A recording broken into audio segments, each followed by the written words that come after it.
Apa kabarnya anak-anak semua? Semoga sehat selalu dan senantiasa dalam lindungan Allah Subhanahu wa Ta'ala. Amin.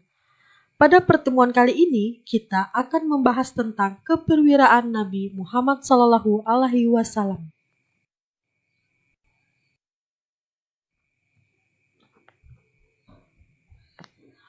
Anak-anak, ada yang tahu apa arti dari keperwiraan? Keperwiraan berasal dari kata perwira, yang artinya adalah gagah dan berani. Jadi, keperwiraan artinya adalah keberanian.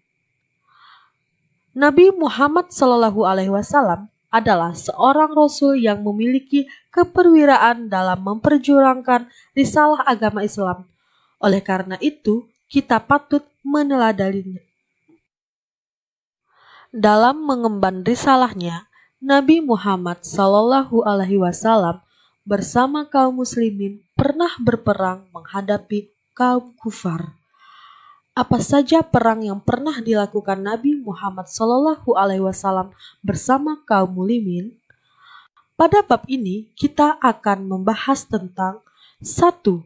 Keperwiraan Nabi Muhammad SAW dalam perang Badar. 2.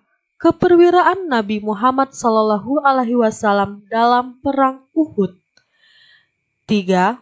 Keperwiraan Nabi Muhammad SAW dalam perang Khandaq atau perang Ahzab. 4. Perjanjian Hudaybiyah.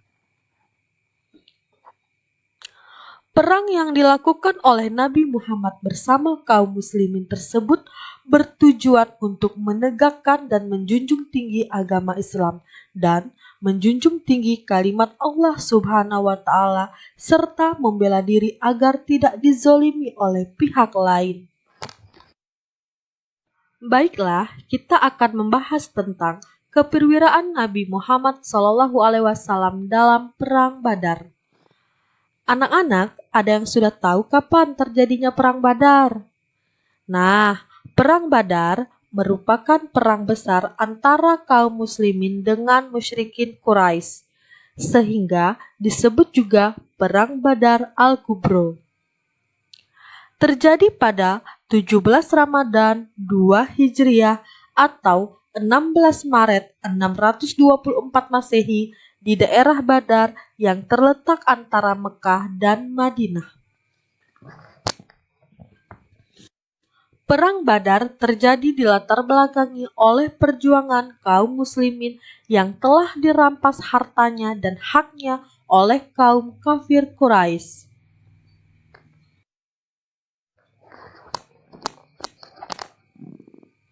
Berapa jumlah pasukan kaum muslimin pada perang Badar? Pada perang Badar, kekuatan pasukan kaum muslimin berjumlah 313 orang yang terdiri dari 82 orang kaum muhajirin dan 231 orang kaum Ansor yang dipimpin oleh Nabi Muhammad SAW.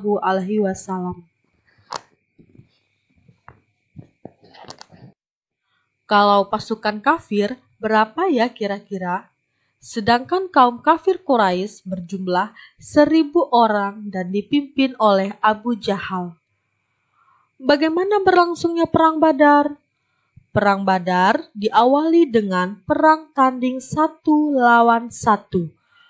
Kaum muslimin diwakili oleh Hamzah bin Abdul Muthalib, Ubaidah bin Harits, dan Ali bin Abi Thalib.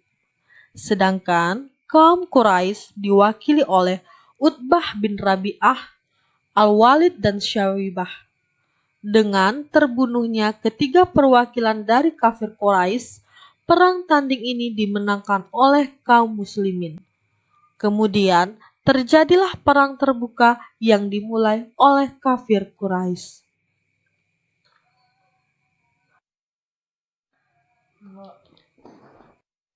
Lantas, siapa yang memenangkan perang Badar? Nah, pada perang terbuka ini, Nabi Muhammad SAW memegang komando perang pada barisan kaum muslimin dan mengatur strategi dengan sangat baik, sehingga Perang Badar dimenangkan oleh kaum muslimin atas pertolongan Allah Subhanahu wa Ta'ala.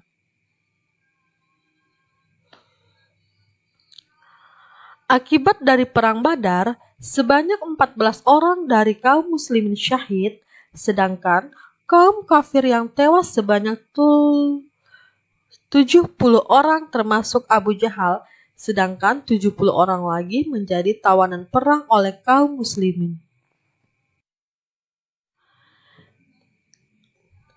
Kisah Perang Badar diabadikan oleh Allah dalam Al-Quran Surah Ali Imran, surah ketiga, ayat 123 sampai dengan ayat 125.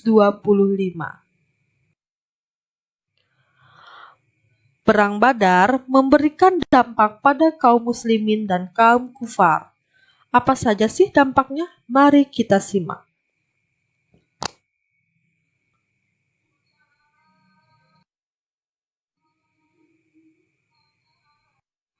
Bagaimana anak-anak? Sungguh luar biasa bukan keperwiraan Nabi Muhammad SAW dalam Perang Badar? Keperwiraan beliau patut kita teladani ya. Selanjutnya